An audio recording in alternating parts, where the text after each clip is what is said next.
Good morning বন্ধুরা, তোমরা সবাই কেমন আছো? আশা করি সকালে ভালো আছো, আমরাও ভালো আছি। তো আজকে হচ্ছে শুক্রবার, প্রচণ্ড ঠান্ডা। তো পুজো দিতে হবে, তাই চানটা করে নিলাম। এখন বাজে 10:30। তো সকালে সেরকম রান্না হয়নি, আর রাতের ভাত ছিল, ওগুলো গরম করে আসি খেয়ে চলে গেছে, আমরাও খেয়েছি।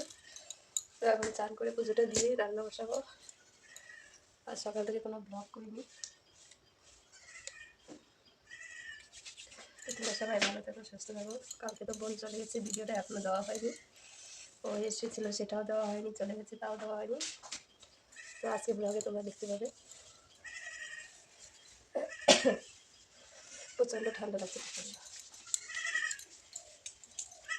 চান না করলে মনে হয় আর বেশি ঠান্ডা লাগে। আর দেখো, এটা আবার ভেঙে গেছে পরে, আর এখন ভালো করে লাগে না। কালকে তো বোনরা ছিল বাড়িতে, ওর মেয়ে ছিল, আরশিও কালকে স্কুলে যায়নি, ওরা বাড়িতে এসেছে বলে। তো কালকে তো কোনো একা একা লাগেনি। আজকে দেখো বাড়িতে পুরো একা, আরশিও স্কুলে চলে গেছে, বোনটাও কালকে বাড়ি চলে গেল। তাই আজকে বাড়িতে থাকার মতো কেউ নেই, আমি একা আছি। তো একা একা থাকলে কাজ করতেও সেরকম মনে চায় না। বোন ছিল, অনেক আনন্দে সময়টা কাটিয়েছি, ঘুরেছি। বেশি দূরে যাইনি, কাছে আসি, স্কুলের এদিকে এদিকে ঘুরিয়ে নিয়ে এসেছিলাম ওকে। আর রান্না বান্না এই সব কিছুর মধ্যে ব্যস্ত ছিলাম, তো ভালো লেগেছে। এখন ও চলে গেছে, এখন একা একা কেমন লাগে তোমরাও জানো। তো যতক্ষণ আসে স্কুল থেকে না আসে ততক্ষণ তো আমাকে একাই থাকতে হবে। তো এখন তোমাদের যেটা দেখাবো, তো আমার আসনটা এরকমভাবে বানানো হয়েছে যে এখন দুটো ঠাকুরই আমার ঠিকঠাক বসছে না। একটা ঠাকুর বসলে আর একটা ঠিক করে বসছে না, মানে উপরে যে কাঠগুলো দিয়েছে ওগুলোতে ঠাকুরের মানে লেগে যাচ্ছে, তাই বসছে না ভালো করে। তো এদিকে মানে এরকম চাপা হয়ে যাবে সেটা বুঝতে পারিনি। তো এত ঠান্ডা পড়েছে, মনে হচ্ছে যেন বৃষ্টি হচ্ছে। তো তবুও চানটা করলাম, চান না করলে এমনিতেও শরীরটা ভালো লাগে না।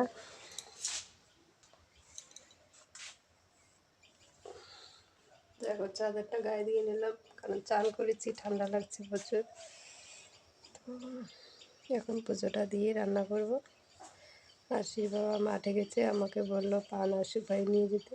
তো পান সুপারিটা দিয়ে পুজোটা দেব। তো চলো যাই। এটা কালকে বৃহস্পতিবার ছিল, তো বাজার ছিল, আর সেই বাবা বাজার থেকে পিন কাটি নিয়ে এসেছিলো, মানে ঠাকুরের আসনটা উপরে বসানোর জন্য। তো সেটা করতে করতে রাত্রি হয়ে গেছে, সন্ধ্যা পার হয়ে গেল। তো তখন আর মানে পুরনো আসনটা চেঞ্জ করা হয়ে নতুন আসন বসিয়েছে, তখন তো রাত্রেবেলায় আর ঘট বসানো যাবে না। তো আজকে শুক্রবার, তাই নতুন আসনে যখন ঠাকুর বসিয়েছি, ঘর টট নামিয়ে নিয়েছিলাম, তাই ভাবলাম আজকে ঘরটা বসিয়ে দিই, ভালো দিনটাও আছে। তো বৃহস্পতিবারই বসানো যাবে এরকম তো কোনো কথা না, যেহেতু নতুন আসনটা বসিয়েছি, এখন আসনটা মানে ঘরটা কতদিন না বসিয়ে রাখবো, তাই ভাবলাম আজকেই বসিয়ে দিই। তাই আমি আমের পল্লবটা নিয়ে আসলাম, এসে এখন আমি বসিয়ে দেব। তো চলো, তোমাদের সঙ্গে পরে আবার কথা বলছি। এখন আমি আপাতত পুজোটা দিয়ে নিই। তো আমার পুজো দেওয়া কমপ্লিট। এই দেখো, এদিকে রাধাকৃষ্ণ আর এপাশে লক্ষ্মীর ঘট বসিয়ে দিয়েছি। তো এখন আসি, বাবাকে পান দিয়ে এসে রান্নাটা বসিয়ে দেবো। তো চলো, পুজোটা দিয়ে দিলাম, দিয়ে আশির বাবাকে পান দিয়ে এসে ছাগল গরু মানে মাঠে দিলাম, মাঠে দিয়ে গরুকে ঘাস দিয়ে সকালে আশির জন্য রুটি করেছিলাম। তো সেই রুটিটা একটু ছিল, তাই ভাবলাম যে একটু খেয়ে তারপরে রান্নাটা চাপিয়ে দিই। তাই সেটা খেয়ে মুখে এখনও রয়েছে, খাচ্ছি, দেখতেই পাচ্ছ। আর এদিকে ওলকপি সবজি করব, তাই ওলকপিটা কেটে নিচ্ছি। ওলকপি আলু দিয়ে ঝোল করব। আর দেখো, খেতে থেকেই মূলো নিয়ে এসেছি, ওইটা ভাজবো। তো এর থেকে বেশি কিছু করব না, আজকে এতটুকুই করব। তো তারপরে একটু পিঠে বানানোর ইচ্ছা আছে। তো আকাশটাও সেরকম ভালো নেই, ঠান্ডা, তাই ঘরে সবজিটা করে তারপরে বাইরে ভাত করে পিঠেটা বানাবো। এর মধ্যে আবার আশিকে আনতে যেতে হবে। আমি একটা কথাই বুঝতে পারি না, আমি যখনই এডিটিং করতে বলবো তখনই আরশির যে এত কথা বলতে হয়, মানে ওকে যতই বলবো চুপ কর, ও ততই যেমন আরও বেশি করে কথা বলে। তাই সব রকম এডিটে দেখতে পাবে আমি এদিকে ভয়েস দিচ্ছি আর ওদিকে ও কথা সমানে বলেই যাচ্ছে। আর এদিকে কি রান্না করলাম সেটাও তোমাদের একটু দেখিয়ে দিলাম। তো এখন দিচ্ছি সবজিতে ঝোল। তো সবজিটা হয়ে গেলে মূলো ভাজিটা বসিয়ে দেবো। বসিয়ে দিয়ে ভাত করব, ভাত করে দেখি যদি সময় থাকে পিঠেটা করব, নয়তো আগে আশিকে এনে তারপরে পিঠে বানাবো।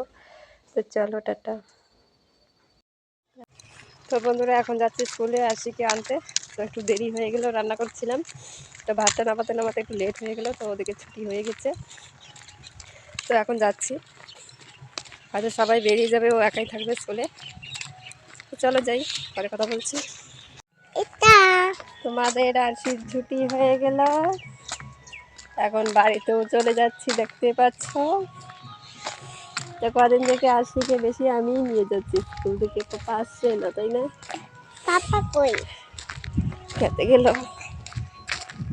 এখনই। এখনই বললাম ভাত খাতে, ভাত খেলো না। ভাত খেতে বললাম, ভাত খেলো না। চলো বাই। তো বন্ধুরা একটু পিঠে বানিয়েছিলাম, দোকান থেকে দুধ কিনে নিয়ে এসেছি। তো ভাবলাম একটু গুড় দিই, কালারটা একটু লালচে লালচে হবে, ভালো লাগবে। তো গুড় দেওয়ার সঙ্গে সঙ্গে দেখো কেমন দুধটা ফেটে গেল। এখন তো যেটা টেস্ট হওয়া দরকার সেটা টেস্ট সেরকম হয়নি, শুধু মিষ্টিটাই হয়েছে। তো আশি কেমন লাগছে? কেমন লাগছে বলো? ভালো টেস্ট। তোমার কাছে তো মিষ্টি হলেই ভালো। তো সংক্রান্তি যখন ছিল তখন পিঠে বানিয়েছি, সব পিঠেই ভালো হয়েছে। তো আজকে পিঠে বানাতে বসেছি, কেমন যে হয়েছে কোনোটাই ভালো হয়নি। তখন আমরা রেসিপি কি করব? তখন আমরা ওদের আগে রেসিপি কি করব না, তখন পিঠা বানিয়ে দিদু বাড়ি দিয়ে যাব না। তুমি তো দিদিন বাড়ি যাওয়ার জন্য কত কিছু দিয়ে আসবা, কোনো কিছু দিতে গেলেই তো বেড়াতে পারবে, ওটাই হচ্ছে ওর মেন। আমি তো এখন দেব না, আমি হচ্ছে এখন পিঠা খাবো, ওদের আগে দেব। অনেকদিন আগে না অনেকদিন পরে? অনেক পরে। সেটা বলো, অনেকদিন আগে বলো কেন? তো মিষ্টি তো হয়েছে, তার জন্যই আশির কাছে ভালো লাগছে, খাচ্ছে। তো চলো। তো বাইরে তো যাওয়াই যাচ্ছে না ঠান্ডার জন্য, তো প্রচণ্ড বৃষ্টির মতো কুয়াশা পড়ছে। তো আমি বাইরে একটু রান্না বসিয়েছিলাম, মানে পিঠে বানিয়েছিলাম, খড়িগুলো প্রচুর প্রচুর ভিজে গেছে, একদম মনে হচ্ছে যে কেউ জল দিয়ে রেখেছে। তো ওর মধ্যে বসেছিলাম, তাই আমারও সর্দি লেগে গেল। তাই আপনার বাইরে যাচ্ছি না, ঘরেই বসে রয়েছি আশিকে নিয়ে। ওরও সর্দি লেগেছে, আমারও সর্দি লেগেছে। বাবা বলো, ব্যাপারটা তুমি বলো। বাবারও সর্দি লাগেছে, মারও আবারও সর্দি লেগেছে, তিনজনকেই সর্দি লেগেছে। ঠান্ডায় যে যাও বন্ধ হবে না। এই যে আমাকে খুলে যাচ্ছে প্রতিদিন। কি দেখো বন্ধুরা, দেখবা সর্দি, এ দেখো সর্দি।